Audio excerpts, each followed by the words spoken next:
नमस्ते। हर हर महादेव। Hello everyone. दोस्तों, आप सभी का मिस्टिकल रीडिंग 999 में बहुत बहुत स्वागत है। कैसे हैं आप सब? आई होप आप सभी बहुत अच्छे होंगे, स्वस्थ होंगे, मस्त होंगे। भोलेनाथ की कृपा सदैव आप और आपके परिवार पे बनी रहे, मैं यही प्रार्थना करता हूँ। तो चलिए एक नई रीडिंग की शुरुआत करते हैं। ये एक ऑरेकल रीडिंग होने वाली है। ये भी एक general collective and timeless reading रहेगी दोस्तों, जिसे आप कभी भी सुन सकते हैं। जितना रेजोनेट करे उतना ही एक्सेप्ट करें, बाकी का जाने दें। तो चलिए बिना देरी किए हुए जल्दी से इस रीडिंग की शुरुआत करते हैं। और दोस्तों, मैं ये प्रार्थना करता हूँ कि आपके जीवन में धन, मान, सम्मान, सुख, समृद्धि से आपका जीवन हमेशा भरा रहे। जो भी नेगेटिविटी आप या आपके लव्ड वंस के अराउंड भेजी गई है, वो वापस अपने ओरिजिन पे इसी वक्त लौट जाए। All the negative energies around my viewers go back to the sender. एक ऐसी पॉजिटिविटी आप और आपके लव्ड वंस के अराउंड बनी रहे जिसमें कोई भी नेगेटिविटी प्रवेश ना कर सके। चलिए इस रीडिंग की शुरुआत करते हैं। ऑल्सो फ्रेंड्स, आपने जो भी सपोर्ट दिया इस चैनल को, वो अनलिमिटेड टाइम्स मल्टीप्लाई होके आप सभी को वापस मिले, मैं यही प्रे करता हूँ।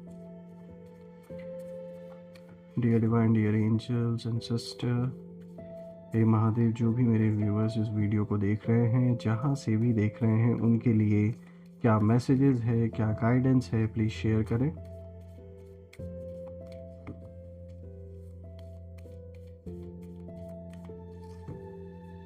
चलिए देखते हैं। First card of the day यहाँ पर आया दोस्तों, take time to breathe out. यहाँ पे डिसेमिनेटिंग मून की एनर्जी है। Second card of the day, luck is on your side. यहाँ पे न्यू मून इन सैजिटेरियस की ऊर्जा, एक बहुत पॉजिटिव और पावरफुल कार्ड आया आपके लिए। Third card of the day is work through your fears. Fourth card of the day is expect powerful change. यहाँ पे न्यू मून एक्लिप्स की ऊर्जा है। आई होप सारे कार्ड्स क्लियर होंगे आपको। थोड़ा सा मैं एडजस्ट कर देता हूँ। परफेक्ट। तो चलिए एक एक करके हर कार्ड को गहराई से समझने की कोशिश करते हैं। तो चलिए शुरू करते हैं दोस्तों। आज का सबसे पहला कार्ड यहाँ पे जो आया है, take time to breathe out. यहाँ पे डिसेमिनेटिंग मून की ऊर्जा है। और दोस्तों, ये जो सबसे पहला कार्ड है, ये आपको रोकता है। देखिए, ये कार्ड एक्शन नहीं, पॉज को सिखाता है। आपने बहुत कुछ फेस किया है लाइफ में, बहुत कुछ झेला है रिसेंटली। मन, बॉडी और सोल तीनों पर इसका असर काफ़ी हुआ है। और जैसे कहीं ना कहीं आपने अपने आप को थका हुआ महसूस किया, जैसे आप थक चुके हैं किसी सिचुएशन से। लेकिन बाहर से आप देखिए स्ट्रांग दिखते रहे हैं। कभी भी आपने अपने आप को बाहर कमज़ोर नहीं दिखने दिया, चाहे कैसी भी सिचुएशन आई। आप काम रहे, अपने आप को शांत रखा, आपने फोकस्ड रखा। लेकिन ये कार्ड यही इशारा देता है कि अब थोड़ा रिलैक्स करने का ये टाइम है। थोड़ा सा एक्सेल कीजिए, थोड़ा सा अपने लिए टाइम निकालिए। और यहाँ पर अगर आपके विरुद्ध जो लोग हैं, यानी आपके जो एनिमीज़ हैं, अगर उनकी एनर्जी में देखूँ तो ये कार्ड दिखाता है कि आपके एनिमीज़ की एनर्जी यहाँ पर देखिए बहुत साफ दिखती है। और वो ये है कि वो कहीं ना कहीं आपको हमेशा रिएक्शन मोड में देखना चाहते हैं। वो हमेशा चाहते हैं कि आप कुछ ना कुछ रिएक्ट करते रहें, कुछ ना कुछ जवाब देते रहें, कुछ ना कुछ एक्शन। मतलब वो ये चाहते हैं कि बेसिकली आप शांत ना रहें, आपकी शांति हमेशा भंग रहे। और उनका सिर्फ यही इरादा है कि जो पीसफुल एक जो पीस एक आपके जीवन का हिस्सा है, वो पीस ना रहे। हमेशा अशांत रहे आप, हमेशा परेशान रहे, हमेशा रिएक्ट करें। इनका यही प्लान है। इसीलिए ये ऐसी चीज़ें भी करते हैं कि ताकि आप बार बार रिएक्ट करें। दोस्तों, यहाँ साफ ये कार्ड ये भी दिखाता है कि वो चाहते हैं कि आप कहीं ना कहीं इमोशनली टूटें, जल्दबाजी में गलत डिसीजंस लें। और यही इनका पूरा प्लान था। ये चाहते थे कि आपको खुद पर डाउट हो, आपको ये लगे कि आप ही गलत हैं, ऐसा दिखाने की कोशिश की गई। लेकिन यहाँ पर इस कार्ड के थ्रू यूनिवर्स जैसे आपको यही मैसेज दे रहे हैं कि थोड़ा रुकने का ये समय है, थोड़ा पॉज लेने का समय है। क्योंकि अननेसेसरी आर्ग्यूमेंट्स से बचना है आपको। कोई जानबूझकर आपको किसी अननेसेसरी आर्ग्यूमेंट में खींचने की कोशिश कर सकता है या कर सकती हैं। तो थोड़ा आपको इस चीज़ को लेके सतर्क रहना है। ओवर थिंकिंग आपको थोड़ा कम करना है, बहुत ज़्यादा नहीं सोचना है। और साइलेंस को अपनी स्ट्रेंथ बनाने की ज़रूरत है। मैं जानता हूँ आपने बहुत समय तक आप साइलेंट रहे होंगे, बहुत कुछ होने के बाद, यानी पानी जब सर के ऊपर गया होगा तो आपने रिएक्ट ज़रूर किया, जो ज़रूरी भी था। लेकिन अब अगर हम देखें तो ये कार्ड यही दिखाता है कि यहाँ पर ये इंसान, ये जो भी है, मेल फीमेल जिनकी भी एनर्जी आपके लाइफ में, इनका एक ही पर्पस है, ये जानबूझ के आप ये चाहते हैं कि आप रिएक्ट करें हमेशा, क्योंकि जब भी आप शांत रहते हैं आपकी शांति इनसे बर्दाश्त नहीं होती है, और कहीं ना कहीं वो जो शांति आपकी है वो इन्हें खाने लगती है। इसीलिए ये लोग चाहते हैं कि आप रिएक्ट करते रहें, कोई भी बहसबाजी करें, कोई भी आर्ग्यूमेंट ऐसा क्रिएट करें कि आप चुप ना रह पाएँ, आप बोलें तो कुछ ऐसी उल्टी सीधी चीज़ बोलना, कोई भी ऐसे बातें पास ऑन करना आपके ऊपर, तो आपको थोड़ा सा अवॉइड करना है ऐसे लोगों को। देखिए दोस्तों, ये लोग ना कंफ्यूज हो जाते हैं अगर आप शांत हो जाते हैं, तब पता नहीं चलता कि क्या चल रहा है आपके मन में। इसीलिए बार बार पोक करने की कोशिश आपको की जाती है, बार बार प्रोवोक करने की कोशिश की जाती है, क्योंकि उन्हें समझ नहीं आता कि आप अंदर क्या प्लान कर रहे हैं जब भी आप शांत रहते हैं। तो ये कार्ड यही बताता है कि आपने ऑलरेडी बहुत कुछ रिलीज कर दिया है अपने जीवन से, ऐसे लोगों को, ऐसी चीज़ों को, ऐसी भावनाओं को, और अब जो बचा है वो सिर्फ हीलिंग का एक लास्ट फेज है। तो थोड़ा रिलैक्स करें, थोड़ा अपने आप को समय दें, क्योंकि दोस्तों अगर मैं आज बाकी के कार्ड्स को भी देखूं तो कहीं ना कहीं ये सारे कार्ड्स किसी ऐसे इवेंट को दिखाते हैं कि मतलब एक ऐसे मतलब कह सकते हैं एक जैसा प्रचंड तांडव है, एक ऐसा कहीं ना कहीं उठेगा कि उन्हें ये अंदाज़ा नहीं रहेगा कि किस दिशा से, किस ओर से ये हमला इनके ऊपर हुआ है। देखिए, ये हमला किसी फिजिकल अटैक की बात नहीं हो रही है। हो सकता है यहाँ कोई बात इनकी निकल के सामने आ जाए, या कोई ऐसी चीज़ सामने आ जाए जिससे कि इनका कोई बना बनाया खेल चौपट पूरी तरीके से हो जाए। तो एक ऐसा प्रचंड तांडव उठेगा कि इन्हें दिशा का अंदाज़ा भी नहीं रहेगा कि किस दिशा से, किस ओर से ये अटैक आया है, क्योंकि इन्होंने सिर्फ आपको नहीं और भी लोगों से इन्होंने कुछ ऐसा ज़रूर पंगा ले रखा है जो वहाँ पर भी है, किसी ना किसी के साथ गलत कर रहे हैं, और यहाँ इनके एक नहीं, इनके कई दुश्मन हैं। देखिए दोस्तों, दूसरे कार्ड को अगर आप देखें तो ये कार्ड एक बहुत अच्छा इशारा आपके लिए लेकर आया है। यहाँ पे देखिए, ये कार्ड साफ luck is on your side का मैसेज देता है, और यहाँ पे न्यू मून इन सैजिटेरियस की ऊर्जा है। तो दोस्तों, अब जो सीन है वो बदलता हुआ दिख रहा है। देखिए, ये कार्ड साफ बोलता है कि जो लक है वो क्वाइटली, चुपचाप आपके साथ खड़ा है, लेकिन ये लाउड लक नहीं है, मतलब ये बाहर से दिख नहीं रहा है। ये डेस्टिनी का कह सकते हैं एक साइलेंट सपोर्ट जैसे आपको मिला हुआ है। ऊपर से सजिटेरियस की एनर्जी यहाँ ट्रुथ को, हायर विजन को और डिवाइन जस्टिस को दिखाता है। ये इसी चीज़ का प्रतीक है। तो ये कार्ड साफ कहता है कि जो लोग आपके खिलाफ थे उनकी प्लानिंग लॉन्ग टर्म नहीं टिक पाएगी दोस्तों, चाहे कितना भी ये कोशिश कर लें। और आपके एनिमीज़ को लगता रहा है कि वो लोग स्मार्ट हैं, वो ना फ्यूचर देख पा रहे हैं। उन्हें ऐसा लग रहा है कि बस जो उन्होंने सोच लिया है वैसा ही प्ले आउट होगा, वैसा ही फ्यूचर में होगा।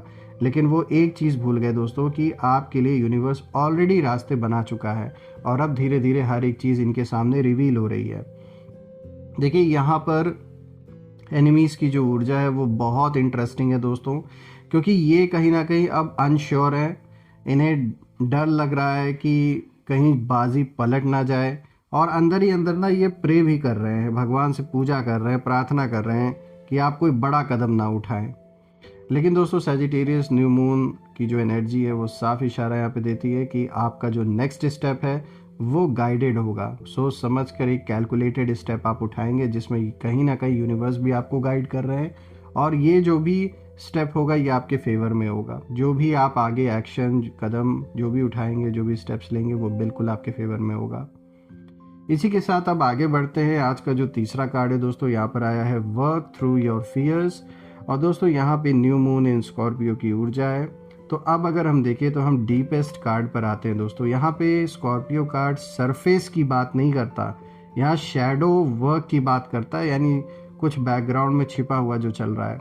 देखिए, ये कार्ड कहता है कि आपके अंदर कुछ डर अभी भी बचे हुए हैं कुछ चीज़ों को लेकर। ये आपको या तो डर लगता है फिर से धोखा कहीं ना कहीं आपको ना मिल जाए, क्योंकि पास्ट में ऐसा हो चुका है। कोई चीज़ लॉस होने का डर, और इमोशनल अटैक का डर। आपके एनिमीज़ ने दोस्तों इन्हीं फियर्स को वेपन बनाया आपके अगेंस्ट, और वो जानते थे कि आपको कहाँ चोट लगती है।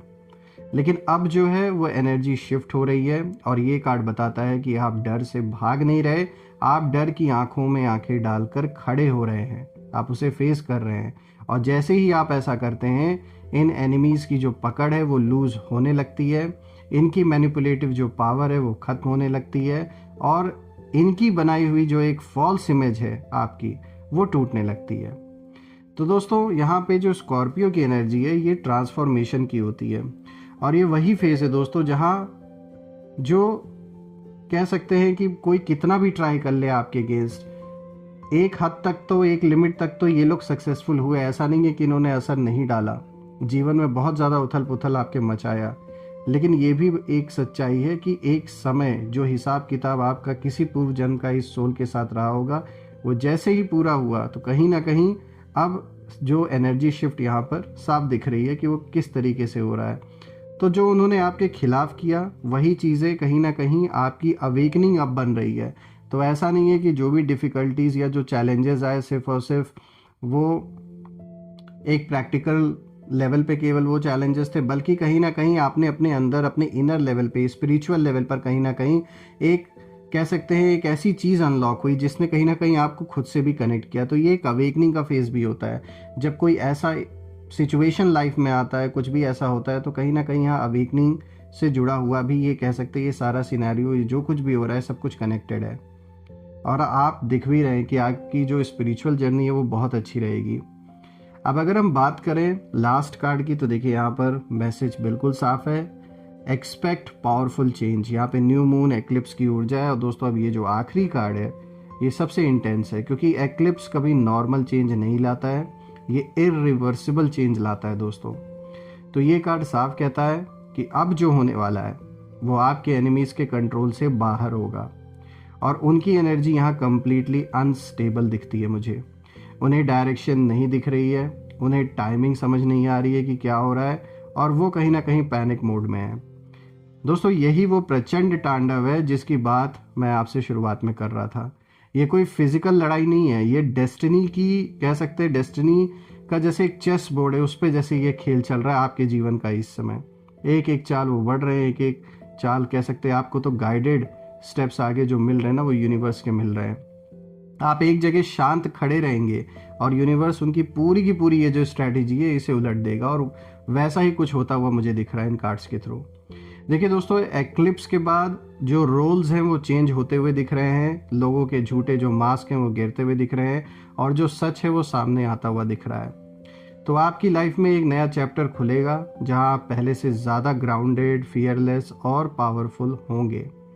अगर मैं इन सारे कार्ड्स को देखूं दोस्तों, तो ये पूरी सीरीज़ आपको यही सिखाती है, यही इशारा देती है कि आपको लड़ने की ज़रूरत नहीं है, आपको बस अलाइंड रहने की ज़रूरत है। आपकी शांति ही उनका सबसे बड़ा केओस कहीं ना कहीं बनेगी, और आपका पेशेंस ही उनका डाउनफॉल बनेगा। और जब ये बदलाव पूरी तरह अनफोल्ड होगा तो सच में उन्हें दिशा का अंदाज़ा भी नहीं रहेगा। तो साफ दिख रहा है यहाँ पे एक बहुत बड़े एनर्जी शिफ्ट का। और बिल्कुल मैं यही प्रे भी करता हूँ कि जो भी बाधाएं, जो भी कष्ट, जो भी पीड़ा, जो भी प्रॉब्लम्स जीवन में बनी हुई हैं वो आपकी सॉल्व हो जाए। भोलेनाथ से यही प्रे करता हूँ मैं कि जो भी हेल्थ रिलेटेड कंसर्न्स, जो भी हेल्थ रिलेटेड इश्यूज आप या परिवार में कोई भी फेस कर रहा है वो भी सॉल्व हो जाए, और सबका स्वास्थ्य अच्छा बना रहे, धन मान सम्मान सुख समृद्धि से जीवन भरपूर रहे। और दोस्तों, कमेंट में ज़रूर लिखें, I claim victory, I claim healthy wealthy life which you definitely deserve. और यही थी आज की रीडिंग। हम फिर से एक नई रीडिंग में दोबारा मिलेंगे। तब तक अपना और अपने परिवार का ध्यान रखें। हर हर महादेव। जय माँ काली, जय भोलेनाथ, जय माँ कामाख्या देवी की जय।